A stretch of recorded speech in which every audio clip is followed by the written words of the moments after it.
Hello viewers, আপনাদের সবাইকে আমার ছোট্ট খামারে স্বাগতম। আজকে আপনাদের সাথে শেয়ার করব মাছকে ডাব নিয়ে কীভাবে খাওয়াতে হয় আর ডাব নেওয়ার উপকারিতা।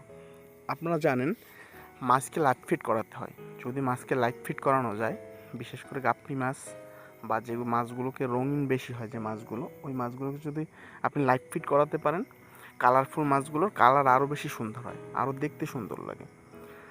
তার ভিতরে ডাবনি হলো খুবই একটি প্রোটিনের উৎস, অনেক ভালো একটি প্রোটিনের উৎস। তবে ডাবনি খাওয়ানোর কিছু নিয়ম আছে। যেমন ডাবনি আপনি প্রতিদিন খাওয়াতে পারবেন না। প্রতিদিন যদি আপনি ডাবনি খাওয়ান তাহলে একটু আবার সমস্যা আছে। যেমন তাহলে বেশি দেখা যায় মাছকে ব্যাকটেরিয়া আক্রমণ করতে পারে, প্যারাসাইট আক্রমণ করতে পারে। এর জন্য আপনি সপ্তাহে 3 দিন ডাবনি খাওয়ালে আনাপ। আর ডাবনিয়া যে মাছ কত ভালো খায় আমার ভিডিওতে দেখতে পাচ্ছেন। ডাবনিয়া দিলে ওরা মানে খুব ভালো খায়। যেমন মানুষরা বিরিয়ানি ভালো খায়, ঠিক তেমনই ডাবনিয়া ওরা বিরিয়ানির মতো খায়। তাই এটাকে আমি বলি সবসময় যে গাপ্পি মাছের বিরিয়ানি বা মাছের বিরিয়ানি হলো ডাবনিয়া।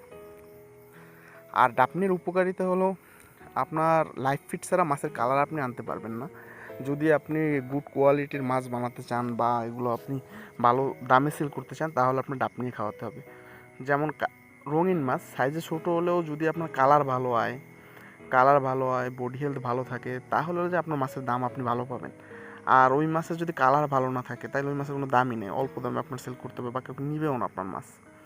তো আপনার মাছ পালনের ক্ষেত্রে সবথেকে গুরুত্বপূর্ণ হলো ওদের কোয়ালিটি দেখা। যেই মাছের কোয়ালিটি যত সুন্দর, ওই মাছের দাম তত বেশি, চাহিদা তত বেশি। তাই আপনি মাছ পালন করার আগে আপনার খেয়াল রাখতে হবে যে মাছের কোয়ালিটি কীভাবে আনা যায়। আর মাছের কোয়ালিটি আনতে হলে আপনার লাইভ ফিড লাগবেই। কিছু কিছু উপায় আছে লাইট ফিট করানোর, কিন্তু যে আপনার ডাবনিয়াটা ফ্রিজে রাইখে আপনি অনেক দিন খাওয়াইতে পারেন, ও লাইট ফিটের মতোই প্রোটিন দেয়।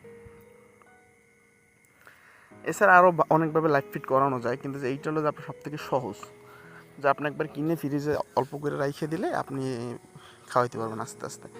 আরও অনেক উপায় লাইট ফিট করানো যায়, আমি পরবর্তী ভিডিওতে আপনাদের সাথে সেইগুলো শেয়ার করব। তো আজকে ডাবনিয়া নিয়ে কথা বললাম, কিন্তু ডাবনিয়ার ক্ষেত্রে একটা জিনিস সাবধান, ডাবনিয়া ভালো করে পরিষ্কার করে রাখতে হবে। পরিষ্কার যে জায়গা দিয়ে আপনি সংগ্রহ করবেন তার কাছ থেকে আপনি যে ডাবনিয়াগুলো পরিষ্কার জলের কিনা এটা জানিয়ে নেবেন। আর হলো গিয়ে ডাবনিয়া যেমন খাওয়াইলে উপকার হয়, তেমন অপকারও হয়। ডাবনিয়ার জন্য মানে লাইভ ফিড যদি বেশি করান আপনি, তাহলে আপনার মাছ প্যারাসাইটে বেশি আক্রান্ত হবে। যেমন আছে টিউবি ফ্লেক্স, একটা লাইভ ফিড আছে, ওইটা হলো যে আপনার একদম লাইভই খাওয়াইতে হবে। ওইটা আপনি ফ্রিজে রাইখে খাওয়াইতে পারবেন না, ওটা খুব দ্রুত পচে যায়, খুব বাজে দুর্গন্ধ। আমি একবার ট্রাই করছিলাম,